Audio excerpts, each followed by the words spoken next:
Alright, I'm going to show you guys what a math trade is, how it works with slot car math trades, and we'll try to do a quick demo. And right now we don't have anybody in white, so you just have to pretend somebody is in white. So right now I'm the red lane, and I'd like to get a red car, but I only have an orange car to trade. So I'm going to put that up. I have an orange car to trade. Hey, anybody looking for an orange car? I am. You're looking for an orange car. I need a red car. What do you got? I got a teal car. A green car? Green car. It's not going to work, obviously, in this trade, so we can't really trade one-to-one. What about you? You need a green car. Yeah, I need a green car, but I only have a white or silver car. Yeah, you only have a white car. And red, he's got a red car here. He would take your white car, but he's looking to trade with you. He won't get the car color he wants. He wants the red, and I don't need the car that he's going to trade for. So nobody can trade right now one-to-one. So what we do is something called a math trade, where we put down a list of what cars we own. So I have an orange car, right?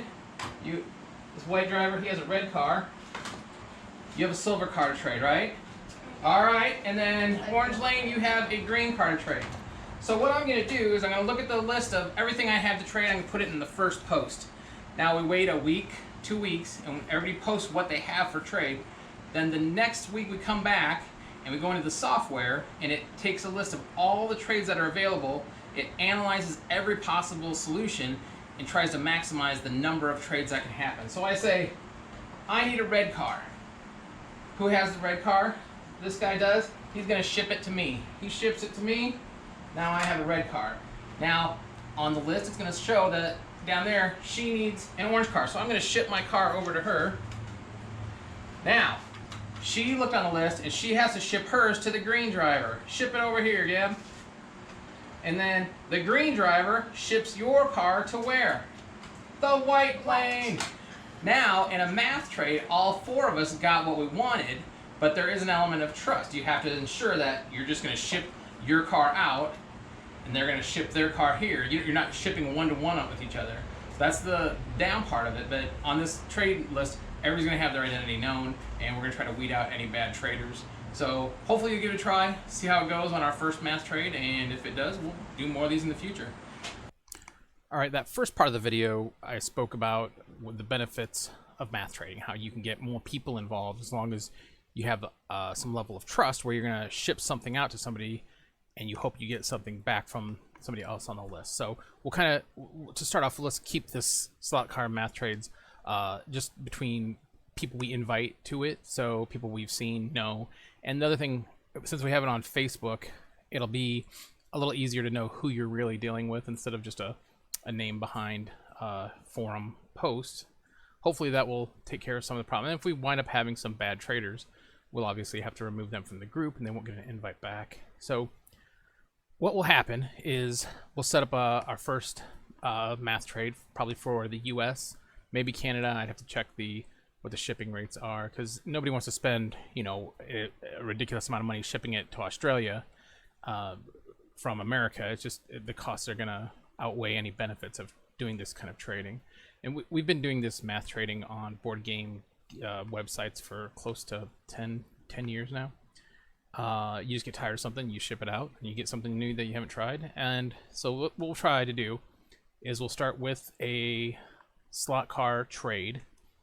And so here in the group, for example, it'll be an October 31st math trade list for what people have available. We'll turn that on, obviously October 31st, let it run for a week and see what happens. So let's just say I'm gonna trade something away. So I would reply, let's see, I'm gonna be the first post here, so I'll be the first trade, and it will be a Pioneer Legend self-painted Ford, no issues, minor blemishes.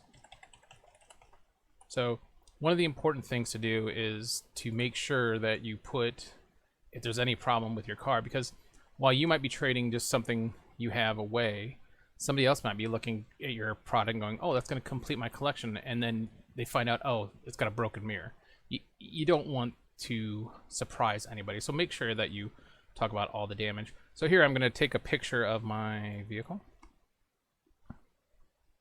and I will submit it as a comment. So number 1, Pioneer Legend. So Number 2, maybe something else, Scalextric, GT. Number 3, NSR, Mosler, whatever.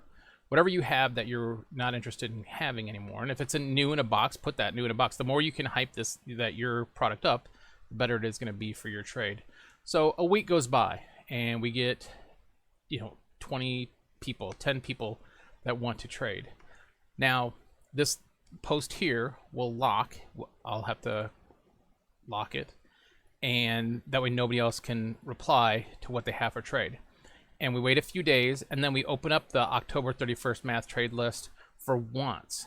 And then the next one will be, let me see if I can do this. I would type something number 1, because I'm number 1 in the list here. So I have number 1, my Pioneer Legend is what I have. But what do I want off the list? I will take, will take number 3, 7, 12. Maybe that's it. Now, if I put something really valuable in there, maybe I put a $300 DeFalco controller up for trade that I don't need, and I look at the list and it's just all junk, stuff I don't want, I just simply put number 1 will take 0 or nothing. Nothing. Now, you say nothing, you submit your comment. We know that your item is going to be out of the math trade, so you don't have to trade something really valuable away if everything on the list is junk. It's only if you see something you like here. Maybe somebody has 2 sets of Scalextric Trans Am era full complete tracks, and you're like, oh, I'd take that for the DeFalco. Then you would put it. And obviously, the more people that find stuff they want for what they have, the more trades that can happen. So if only 2 people match out of 10, you don't get as many trades. But if half of the people match on stuff they want, it opens up the possibility of everybody getting something that they want for what they have. So I'm going to take a look here at how this works. On my computer, I have to take all of the list of people on the post. So everybody posts. Jeremy, remember I said was number 1, and I'll take number 7 and number 9. And these obviously are hypothetical fake names for right now, but we'll get all their names in the list. And in this list here, for example, Frank, he'll take number 1. He obviously, for whatever he's trading, he'll trade for my car. He'd also like number 6, number 4, and number 3.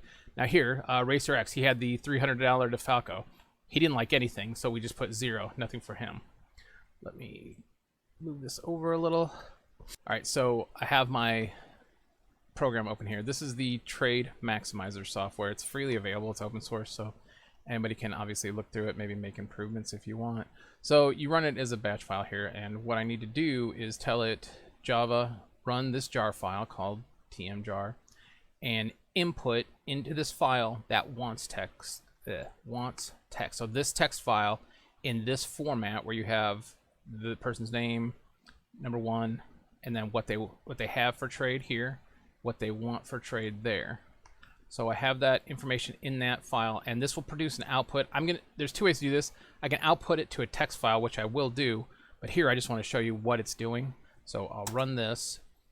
It runs every loop that it can possibly find and tries to figure out how to get the maximum amount of trade. So in this possible trade with these 10 people listing things they have and things they want, it tells me here, where's Jeremy? Jeremy receives from the pants number 9. So item number 9 gets shipped to Jeremy. So if we find here on the pants, he'll receive a product from Ethan. He'll be sending it out to Jeremy. So each person on here that traded, it tells you who to send to and what you'll be receiving. Now, obviously, this person here, Flipper, does not have a trade available. Racer X, we said earlier, had no trade, so he'll always be here if he doesn't find anything he likes. And then this guy, King Biscuit, or Bisquiet, did not get anything either. So 70% of the items could possibly be traded. So let me grab the command for outputting this as a text here. I think, actually, I can just do it this way. Let's see. I'm going to output this to October 31st results. I'm going to run that same command on that same input file. And now it should give me an October. Did it just give me October? Did I not do that right? Dang it. Let me double check that. October 3rd. Oh, I didn't. I put a space in there. Darn it. Let me see if I can open with Notepad++. So yeah, it opened up. So here, this will output as a text file, and we'll post that in the Facebook group chat, or in the group, so everybody can kind of see what is going on here, and then everybody will be able to see who they send to. So in my case, where's Jeremy? I receive from the pants, and I send my item out to the number 6 poster, which would be Scoterman in this case. So of course all these names are made up fake. I just grabbed them out of what I could, but that's why it's important to have your listing as post number 1 or post number 2, what you have for trade, and then just keep it 1 item per reply or post, and we can kind of keep this sorted. At the end of October 31st deadline, a week, we'll put together this text document, and then that'll also give everybody a chance to kind of look it over, find their name, say, yes, I am post number 1, that's mine, and yes, I do want item 7 and 9. Because if you come through here and somebody fat fingers something or mistakes it, we're going to need you to correct that. Because if you put your name on as number 5 and you put 1, 2, 3, 4, and you meant to put 1, 2, you added an extra 1, it's going into the system for trade. So you don't want to have any mistakes on this, because if you say, oh, I didn't mean to, it screws up the whole system for everybody. So make sure when we get to that point, you know what you have for trade and you know what you want to trade for. And once you're in the system as that number, we can't go back and edit and change things around, because it will, like I said, it will literally mess up the whole system for everybody. So we'll definitely have a few days to verify that information before we get started. So that's basically how it's going to work. The only problem with it is that if somebody does not ship their item out, one thing we can do is we can also come back and post when we've shipped our item, who we sent it to, and put a tracking number in here. That way everybody can see the tracking when it went out, where it goes. So tracking numbers are usually open to everybody. So that would be the easiest way to track it, and hopefully we don't have any issues for our first time around. And if we have a good result, maybe we can start opening this up to other parts of the world. If somebody in the European area wants to host it, maybe in the Pacific area, Australia, Japan, that area, they want to host something. But let's see how it goes, and talk to you later.